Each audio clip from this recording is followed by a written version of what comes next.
warahmatullahi wabarakatuh. Perkenalkan, nama saya Risma Selinda dari PJS 5A, NIM 18063, absen 3. Saya akan menjelaskan tentang yang pertama, apa sih makna pendidikan jasmani bagi manusia?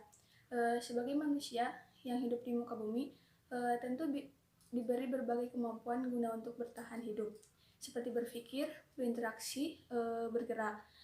Kemampuan berpikir untuk memecahkan suatu masalah yang ditemukan dalam kehidupan. Kemampuan berpikir untuk memecahkan suatu masalah yang ditemukan dalam kehidupan.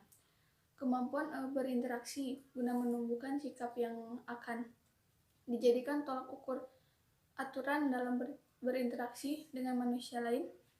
Sedangkan kemampuan bergerak guna untuk menunjang dan memenuhi kebutuhan hidup.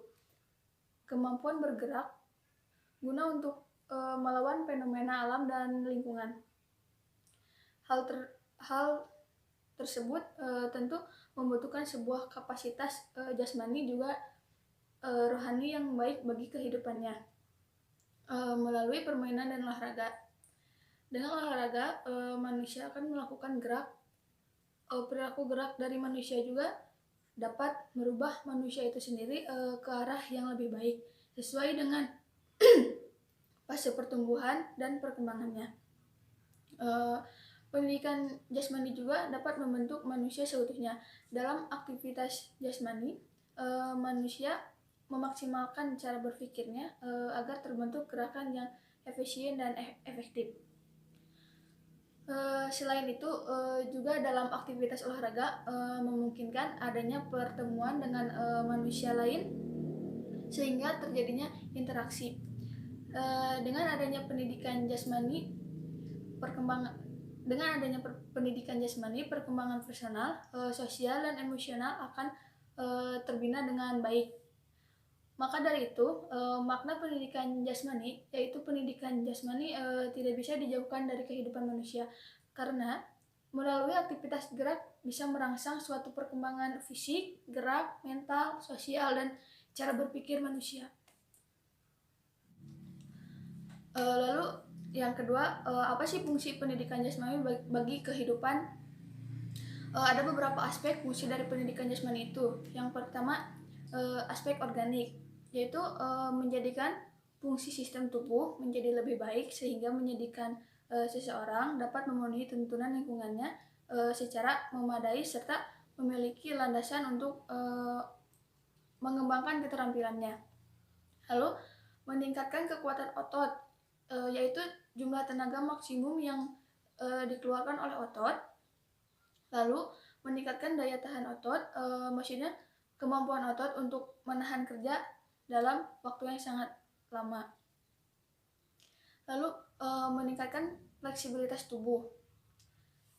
Yang kedua ada aspek neuromuskuler, yaitu meningkatkan keharmonisan antara fungsi otot dan saraf, lalu meningkatkan fungsi lokomotor seperti berjalan, berlari, melompat, meloncat, meluncur, bergulir, menarik. Lalu mengembangkan keterampilan dasar non-lokomotor seperti mengayun, melengok, meliuk, bergoyang, meregang, menekuk, menggantung, ataupun membongkok. Lalu mengembangkan keterampilan dasar manipulatif seperti memukul, menendang, menangkap, berhenti, melempar, mengubah arah, memantulkan. Lalu bisa juga mengembangkan faktor-faktor gerak seperti ketepatan, irama, rasa gerak, waktu reaksi, dan kelincahan. Mengembangkan keterampilan olahraga seperti sepak bola, bola voli, basket, atletik, tenis, bela diri, dan lain-lain. Yang ketiga ada aspek perseptual, yaitu mengembangkan kemampuan menerima dan membedakan isyarat, mengembangkan yang berkaitan dengan tubuh yang biasa disebut body image, laterality, dan dominansi.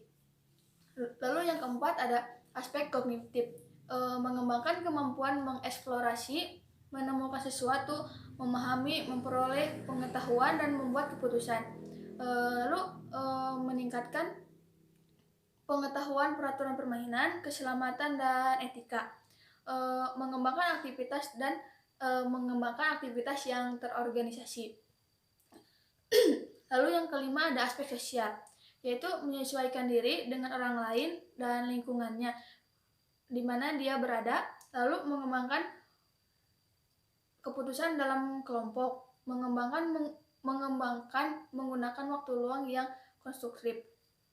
Lalu yang keenam ada aspek emosional, yaitu mengembangkan respon yang sehat terhadap aktivitas jasmani, lalu melepas ketegangan melalui aktivitas fisik yang tepat. Yang selanjutnya ada permasalahan tentang pendidikan jasmani di sekolah. Permasalahan yang biasa dihadapi yaitu ketika proses pembelajaran anak susah diatur sarana dan prasarana di sekolah. Tetapi permasalahan yang dihadapi saat ini adalah terjadinya perubahan nilai-nilai budaya, seperti perubahan kebiasaan aktif bergerak menjadi kebiasaan kurang bergerak, atau biasa juga disebut fenomena gaya hidup diam. Pergeseran gaya hidup dipicu oleh banyaknya kemudahan dalam kehidupan sehari-hari yang didukung oleh perubahan taraf hidup, penggunaan teknologi komunikasi dan transportasi yang serba otomatis, hingga di kalangan anak-anak yang biasa disebut makhluk bermain sangat berkurang dan cenderung menghabiskan waktunya hanya berdiam saja. Dengan adanya kebiasaan tersebut, semakin sulit menerapkan kebiasaan untuk melakukan gerak, yang akhirnya semakin sulit untuk melakukan kegiatan jasmani. Yang selanjutnya ada jelaskan tentang landasan-landasan pendidikan jasmani. Berikut ada beberapa landasan-landasan jasmani, yaitu yang pertama, landasan filosofis. Pendidikan jasmani, di dalam tubuh terdapat kualitas yang bervariasi seperti bentuk, warna kulit, tinggi badan, dan lain-lain. Sementara pikiran tidak memiliki bentuk, warna, tinggi, hingga struktur molekul. Dalam upaya memahami gerak untuk dapat meningkatkan penampilan, dapat didekati dari dua sisi yang berbeda, yakni secara fisik dapat dikaji sistem faal tubuh, dan dari rasa takut, motivasi, dan personality. Yang kedua ada landasan biologis.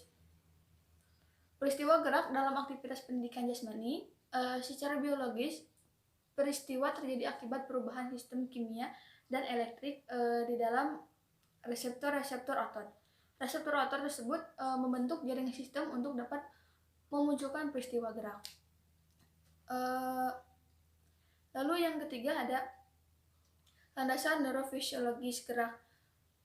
Secara fisiologis, terjadinya gerak diawali dari niat sebagai pusat pengambil inisiatif yang ada pada corpus striatum.